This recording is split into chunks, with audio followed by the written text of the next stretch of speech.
Cannabis was really one of those tools to kind of help me come to terms with some really heinous acts that had actually occurred to me in childhood. And when my dad passed, I ended up getting involved and connected with Shannon, the founder of This Is Jane Project. And in that time, I realized not only I was a Jane, but I found an initiative to move forward and make a difference.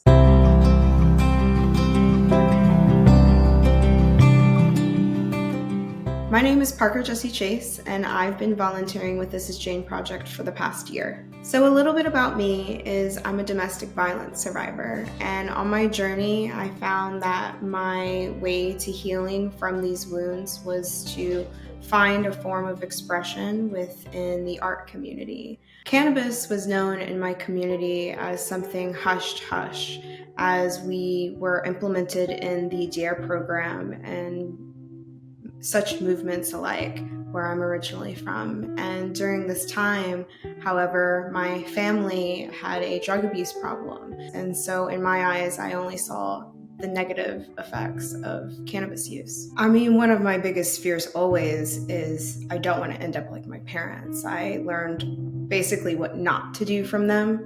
So for the longest time, I was deterred from even trying cannabis as even an option. And as time went on, then I realized that there actually were medicinal benefits. You know, back in these times, the videos would go viral of someone having some cannabis oil and would calm from their seizures. So you could see the immediate effects of how this could help someone. But what made me be a regular cannabis user, back in 2016, I had medical issues and I was put into bed rest.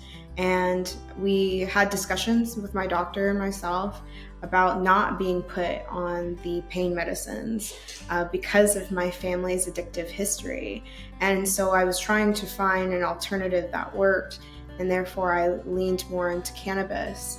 And as I moved to Los Angeles, I actually stopped drinking as much and having alcohol abuse, and have now used cannabis solely on my healing journey. When I turned to it, it was kind of one of those options of, I'll try anything, and if it works, this works. That's something that I've done throughout my lifetime when it comes to my healing journey. I've described it of, I'm on this journey for this desperate cure for wellness. And so I've tried many of different therapeutic techniques, gone to many different therapy sessions with different therapists. And so I've really taken the time and the initiative to do what it takes to healing. And healing is not an easy process. And you win some, you lose some, you're not always on the right track. And so you gotta find a nice balance. And cannabis has really helped me find that balance within my own life. And it took me a long time to accept that as a fact, actually. I discovered This Is Jane Project after a Now This video went viral in 2019, and I always was a fly on the wall, so to speak. I had always been keeping tabs and very interested in what they were doing with their initiative, but it wasn't until a couple of years later that my dad passed away, and I was struggling. I had reached out and ended up being connected with Shannon, who is the founder of the organization. This Is Jane Project is an initiative to help women and non-binary trauma survivors in their healing journey, whether it's uplifting them, providing them the tools that they need. And what really connects to this journey is our founder herself. She was not a cannabis user by any means until she had a gun to her head.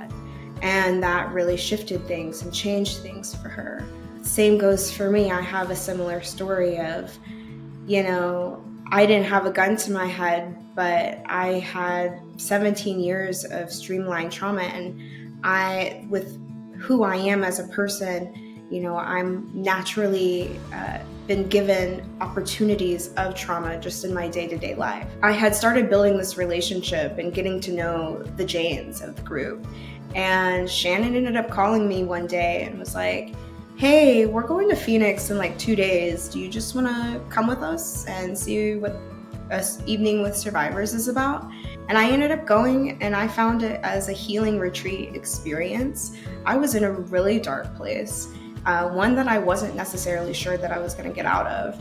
And that experience on itself recharged me and gave me a new beginning. And so sometimes that's how it is for people. This is an option. And if you're willing to try this option, an avenue, so to speak, it can really help. We have people that have survived from sexual assault. We have veterans. We have people with cancer in our program. We have people who can't financially be stable in our environments, and we help them just make it a little bit easier to get access to that medicine. And it's up to us to help heal one another. And I often describe This Is Jane project as we're the ones holding out our hands. You just have to be strong enough to reach for it. And the hardest part is realizing that you need to grab onto that hand. Oftentimes, more often than not, when we see our Janes, the hardest thing for them to admit is the hardest part is just showing up. And I can agree, because there were times that I had talked and didn't fully commit and come out and be a part of that experience. But when I finally did, it changed everything for me.